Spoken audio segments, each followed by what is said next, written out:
Pourquoi l'Action de grâce au Canada? Est-ce qu'il y a quelqu'un qui connaît? Pourquoi l'Action de grâce au Canada? Quand est-ce que ça commençait? Est-ce qu'il y a quelqu'un qui connaît? Qui peut nous dire en un mot? Comment ça commençait? Ça tombait comme ça du ciel? Pas d'histoire? Pourquoi l'Action de grâce au Canada? Je vous l'ai dit sur le bulletin. La deuxième page.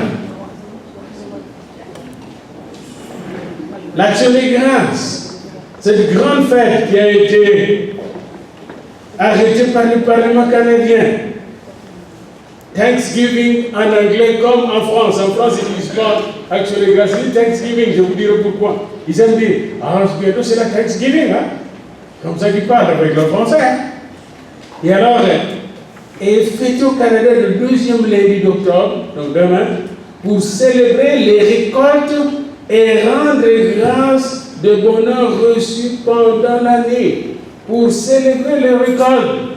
Comme on n'est pas une société agricole, maintenant on oublie qu'on mange agriculture, n'est-ce pas? Est-ce qu'on n'a pas mangé de légumes cette semaine? Vous savez, le Canada est le seul pays presque au monde, parce que j'étais un peu aux États-Unis, puis quand je cherche des manioc, quelque part, il n'y a pas de manioc. Le pondou, il n'y en a pas. Mais ici au Canada, j'ai du pondou, j'ai du manioc ici sur place. Toutes les nourritures du monde sont là, dans ma ville. Ceux qui n'ont pas été ici en 80 ne savent pas que c'est une bénédiction de Dieu. En 80, avoir du manioc ici, ce n'était pas facile. Aujourd'hui, nous avons toutes sortes de nourritures d'Haïti, des Bahamas, du Congo, du Cameroun, de l'Ouganda, dans le Canada. On va dire le Canada quand même. Toutes ces réponses. Je ne sais pas s'il y a des gens qui travaillent ici. Est-ce qu'il y a des gens qui travaillent ici? Est-ce qu'il y a des gens qui travaillent ici, comme moi? Il y a des gens qui travaillent ici? J'aimerais savoir combien ont eu seulement 5 000 $ toute l'année depuis maintenant, depuis qu'ils travaillent, 5 000 $ seulement. Combien ont eu seulement 10 000 $ depuis qu'ils travaillent? Puis je peux continuer. C'est scandaleux comme salaire que nous avons. Vous ne savez pas ça, mais c'est scandaleux. Tu vas voir quelqu'un qui travaille 40 000 $, 30 000, 50 000, 60 000 $. Puis il ne rend même pas grâce à Dieu. Il ne remercie même pas Dieu. Les salaires que vous avez ici au Canada, madame, mademoiselle, monsieur, c'est un miracle. 80% des pays au monde n'ont pas ce salaire. On nous regarde comme étant au paradis. Mais souvent, nous ne savons pas que faire avec ces gros salaires. C'est déjà un gros salaire d'avoir 30 000 $, ne vous en faites pas, malgré le coût de la vie. 40 000 $, 50 000 $. Certains d'entre nous ici ont déjà frappé 70 000 et plus. Je ne veux pas vous regarder, sinon vous allez penser que je connais votre compte. Le Seigneur peut me dire, voyez vos comptes, pour vous démontrer qu'il vous connaît. Bien-aimé le Seigneur, nous devons apprendre à rendre grâce à Dieu. Quand les premiers Américains sont arrivés ici aux États-Unis, ils étaient arrivés sans Anglais et Européens dans ces bateaux qu'on appelle les Mayflower. Après une année, la moitié était morte. Savez-vous, ils étaient morts de quoi? De malnutrition. Ils ne savaient pas comment manger, comment planter les choses. C'était dur. C'était très dur. La deuxième année, les Indiens ont eu pitié d'eux, ont commencé à les initier à l'agriculture, comment semer le maïs, comment faire la chasse, comment faire la pêche. Et ils ont eu, pour cette première année, beaucoup de choses. Et ils se sont décidés de rendre grâce à Dieu. C'est comme ça qu'ils sont partis aux États-Unis. Ils ont décidé désormais de rendre grâce à Dieu. Plus tard, le Parlement des États-Unis, le Sénat va décider avec le Congrès qu'il faut rendre grâce à Dieu une fois l'année. Et eux vont arrêter qu'il faut rendre grâce à Dieu le dernier jeudi, le 4e jeudi de chaque mois de novembre. Et bien aimé dans le Seigneur, ici c'est chez nous le premier explorateur, Martin Forbish, quand il est arrivé chez nous, ici au Canada, beaucoup de gens, beaucoup de bateaux ont péri sur la route. Et il est arrivé avec ses amis. Quand ils sont arrivés à la plage, ils se sont dit, on va rendre grâce à Dieu. Ce n'était pas la fête de la dinde. Ce n'était pas la fête de la dinde comme maintenant. Les gens ne voient que la dinde. Et même chez les CT québécois, ils ont écrit dans l'Internet, on va rendre grâce à qui? Ils ne savent pas qui. Les Québec, là, tu enlèves l'église catholique, le Québec n'existe pas. Ça n'existe pas. Tu enlèves l'église protestante, les Canadiens, les États-Unis n'existent pas. Je regrette. Ce ne sont pas les athées qui ont créé le Québec, les Canadiens, les États-Unis. Je regrette. Les athées ne parlaient pas quand il y avait la misère. C'était les hommes de Dieu qui parlaient, les femmes de Dieu avec la Bible. Qui ont prié leur Dieu et qui leur a donné la grâce de cette terre promise. Bien-aimés dans le Seigneur, tous les immigrants que nous sommes, rendons grâce à Dieu. Amen. Amen. Je vous encourage à rendre grâce à Dieu. Aujourd'hui et tout le temps. Je vous avais donné ce verset dans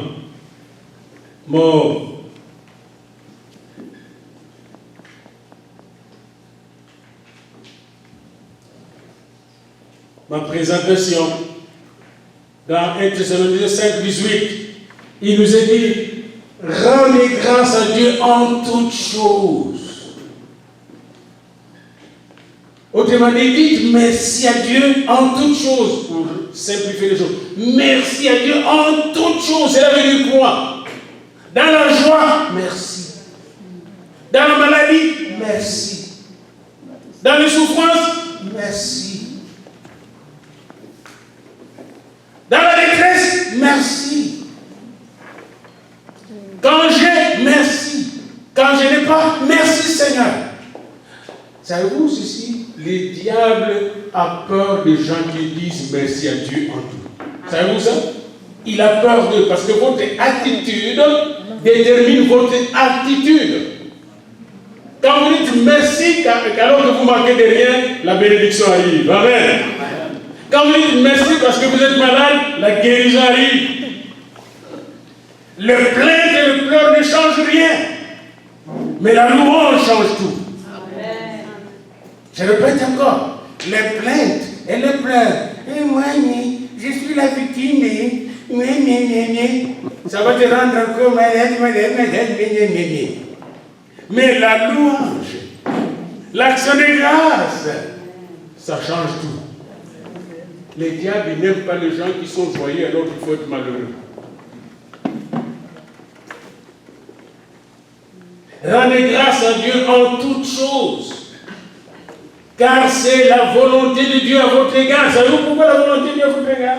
Parce que quand vous dites merci, les anges arrivent. Les anges arrivent. Ils aiment là où on dit merci. Merci Seigneur, les anges arrivent. C'est la volonté de Dieu pour que vous soyez bénis. Pour que la bénédiction d'Abraham vous arrive. Merci Seigneur. Alléluia. Alléluia. C'est la volonté de Dieu que vous soyez bénis. Dites à votre ami. C'est la volonté de Dieu que vous soyez bénis. Dites-lui là. C'est la volonté de Dieu que vous soyez bénis. Dans les jours de joie, dites merci. Dans vos fêtes d'anniversaire, dites merci. Sonnez les trompettes, on disait en Israël. Bien, il n'y a pas longtemps, Israël venait de fêter la fête de trompette. Ils sonnent la trompette. Puis eux, ils sonnent la trompette parce qu'ils disent il faut vous préparer pour le jugement. Le Messie d'Israël arrive. Il n'est pas encore arrivé pour eux le Messie. Mais ils savent pas celui qui viendra, c'est vraiment le juge. Amen. Amen. Et aujourd'hui, j'aimerais que vous puissiez sonner des trompettes de joie. Proclamez le nom de l'Éternel sans cesse. Quand vous dites merci Seigneur, vous proclamez le nom de l'Éternel. Puis j'aimerais vous dire pourquoi quand vous proclamez le nom de l'Éternel, qu'est-ce qui se passe? Quand vous proclamez le nom de l'Éternel, l'Éternel est pour vous une tour forte. Amen. Le nom de l'Éternel, Proverbe 18:10. Le nom de l'Éternel est pour nous comme une tour forte. Les justes s'y réfugient et sont en sécurité. Quand vous dites merci Seigneur, vous êtes en sécurité. Merci Seigneur, vous êtes en paix. Quelqu'un veut vous troubler? Merci Seigneur pour cet énergie humaine qui veut me troubler. Merci Seigneur. Faites ça même au travail. Quelqu'un qui vous trouble là au travail. Merci Seigneur pour le trouble fait que tu m'as mis à côté là. Merci Seigneur. Tu vas voir comment il va se fondre. Il va être neutralisé par le merci. Amen. Ah, vous ne savez pas la puissance. Un ange va venir lui dire, qu'est-ce qu'il fait là? Puis là, tu vas voir, hein? Je m'excuse, hein? J'ai déjà vu ça. Chantez à l'Éternel avec action de grâce. Vous avez vu quand nous avons chanté ici. Moi, j'aimais quand je chantais, rendons grâce au Seigneur. Puis je voyais des jeunes gens avec des beaux corps, mais incapables de danser. Ils ont déjà vieilli. Jeunes gens. Jeunes gens. C'est le temps de danser. Quand vous allez, je vois des vieux ici. Quand ils marchent, c'est pas. Maintenant que vous avez la santé, il faut bouger. Patrick, tu mettrais encore ces chants-là. Je voyais son nom. Je vois son nom. Ça, c'est en danse comme ça. Pas devient un peu. Je me demande. Je voyais son nom.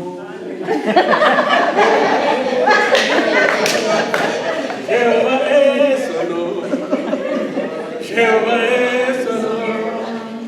Oui, Seigneur. On tourne. Oui. Ah! Yes.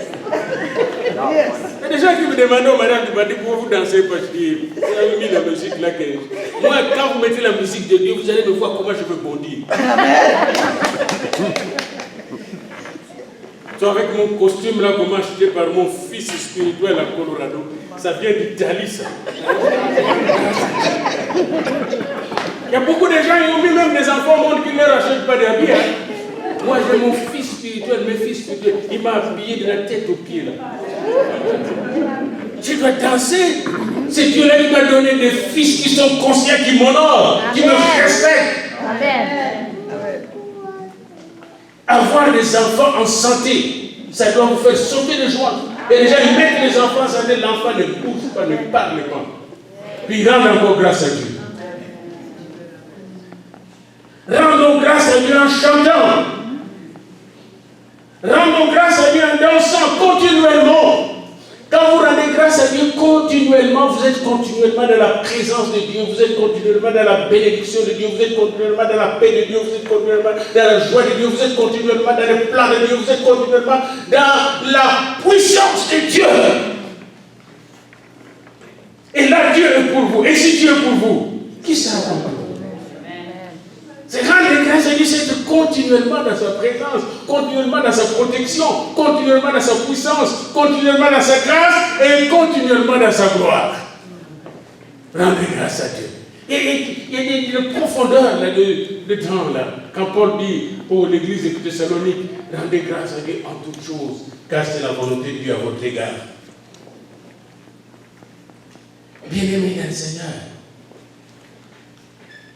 Bien-aimés dans le Seigneur. Je ne sais pas si vous connaissez Ted Williams. Ted Williams, qui est né en 1957, Ted Williams, c'était un homme, il est encore vivant, qui avait une belle voix. Un jour, à 14 ans, il a entendu un annonceur de la radio qui parlait, puis il est allé le voir et il dit, moi j'ai une plus belle voix. Puis là, les radios ont commencé à écouter sa voix. Et puis on l'a recruté. Il commençait à devenir un annonceur de radio très jeune. Puis il a fait de l'argent, beaucoup d'argent. Mais pendant qu'il était devenu riche, en 1994, il tombe dans la drogue. C'est le moment où vous avez tous ceux qui sont nés dans les années 50, comme ils connaissent, comment l'argent coulait à flot, 60, 70. Et là, on devenait fou. Et il est devenu fou. Et il a bu. Et il buvait, la voix était toujours là. Il fumait, la cigarette, la voix était toujours là. Il prenait le coq, la cocaïne, la voix était toujours là. Mais après un certain temps, il a perdu le nord, il a perdu le sud, il a perdu l'est, il a perdu l'ouest. Il est devenu SDF. Pendant plusieurs années. Mais un jour, il a eu une idée. Quand je vais mendier en route, je vais toujours parler avec ma voix qu'on m'a donnée par Dieu, comment ça dit. Alors chaque fois qu'il va flatter de l'argent pour des routes, il parle avec cette voix. Et les gens l'écoutent. Puis un jour, le patron de radio l'ont écouté. Vous voyez comment les Américains sont. Il dit, mais ça c'est une belle voix pour la radio. Il dit, mais j'étais déjà un annonceur de radio. Et il dit, viens avec moi, je vais essayer de t'aider. Cet homme-là l'a fait sortir de la rue. Il a fait sortir de la cocaïne. Il a fait sortir de l'addiction. Et il est redevenu Ted Williams avec sa belle voix. Annonceur. Et il annonçait maintenant dans les grandes radios. Il était payé et les gens se sont positionnés pour lui donner 500 000 $. Il est retombé encore dans l'alcool. Les gens ne savaient pas qu'il était tombé sur un patron qui vendait de l'alcool et des drogues aussi. Il est retombé encore. Mais la voix, il n'avait pas perdu. Alors un jour, il est allé chez Dr. Phil. Dr. Phil lui a dit, bon, tu vas aller suivre la cure. Il est allé suivre la cure. Pendant une semaine, il a fui. Il dit non, ça ne marche pas. La cure humaniste ne marche pas. Il dit, je vais chercher Dieu. Et là, il a accepté Jésus comme son sauveur personnel. Et sa vie était changée. Et là, il a repris encore les émissions, mais cette fois-là, il faisait les émissions chrétiennes pour sauver les gens perdus. Il animait tout ça avec sa belle voix et il faisait encore beaucoup d'argent. Puis on lui a posé la question, mais tu es devenu encore très riche, tu as 9 enfants. Et tu continues, n'est-ce pas, à boire? Il dit non, je ne bois plus. Tu vas tomber encore dans la cocaïne? Il dit non, je ne tomberai plus dans la drogue. Il dit pourquoi? Parce que j'ai appris à rendre grâce à celui qui m'a donné cette voix. Et c'est exactement ça, c'est drôle. C'est ce que je disais. J'ai appris à rendre grâce, à dire merci chaque jour. Chaque jour que je parle, après avoir eu mon chèque, je dis merci. Quand je dis travail, je dis merci. Quand je dors, je dis merci pour la journée. Quand je me réveille, je dis merci pour le réveil. Et dès aujourd'hui, est sobre et commence à faire sortir des gens de la drogue et de la rue parce qu'il a dit merci au Seigneur. Il a donné sa vie totalement à Jésus et Jésus lui a donné l'équipement nécessaire pour résister au diable, se soumettre à Dieu et le diable fuit loin de lui. Bien aimé dans le Seigneur, rendre grâce. Il avait tout le talent. Puis là, il a réalisé le jour qu'il a reçu l'Esprit de Jésus. J'étais dans la drogue. Je suis né avec cette voix. À 14 ans, j'ai commencé à faire beaucoup d'argent avec cette voix. Je suis allé dans la drogue, la voix est restée. Je suis allé dans la boisson, l'alcool, le whisky, la voix est restée. Je suis relevé avec la voix. Je suis retombé avec la voix. Mais d'où vient cette voix? Il a compris. Cette voix vient du Seigneur. C'est le don que le Seigneur lui a donné. Les jeunes qui sont ici, nous sommes venus. Chacun de vous, plus jeune là, le plus jeune, vous avez un don que Dieu vous a donné. Et Satan, il veut tout faire pour étouffer ce don-là. Cet homme avait pour don la voix. Et je sais qu'avec la voix des gens, de ma génération, j'ai vu des gens devenir ministres à cause de leur belle voix, à cause de leur beau discours. Vous pouvez avoir le don de marcher et vous allez être champion de la marche. Pour avoir le don de sauter, vous allez être champion de sauter. Pour avoir le don de nager, vous allez avoir la bénédiction de devenir le plus grand nageur au monde, etc. Chacun de nous a un don. Mais chacun de nous doit chercher une chose. D'où vient ce don? Et en ce jour d'action de grâce, je vais revenir une chose. Ce don que vous avez, naturel, avant les dons spirituels, chacun de nous, dès qu'il vient à l'enfance, à la naissance, dans son ADN, il est équipé de dons pour fonctionner sur la terre et arriver à être béni. Vous savez ça? Vous savez ça que chaque homme qui naît sur la terre est né béni par Dieu? Beaucoup de gens pensent que la bénédiction vient après. Non! Chaque homme que Dieu envoie sur terre, il lui donne une mission. Mais vous savez qu'est-ce que Satan fait? Il vient détourner cette mission par le péché. Il vient aveugler cette personne. D'où le rôle de l'évangélisation. L'évangélisation consiste à faire quoi? À restaurer l'image de Dieu qui a été détruite par l'ennemi. Puisque vous et moi, vous êtes conscients, moi aussi, nous sommes conscients des dons que nous avons reçus. Pourquoi ne pas s'arrêter au moins une fois l'année et dire au Seigneur merci. Amen. Dire au Seigneur merci. Comptez les bienfaits de Dieu. Est-ce que pour nous lever tous et chanter cela? Comptez les bienfaits de Dieu. Mais pendant qu'on les compte, prenez votre papier, avec votre crayon, écrivez les bienfaits, tous les bienfaits que vous avez reçus cette année. Pour ceux qui ont les salaires, calculez le salaire que vous devez recevoir depuis janvier. Calculez le nombre de fois que vous avez bien respiré, bien mangé. Calculez le nombre de fois que vous avez un beau sourire, comme maintenant votre pasteur vous sourit. Alléluia. Comptez les bienfaits de Dieu.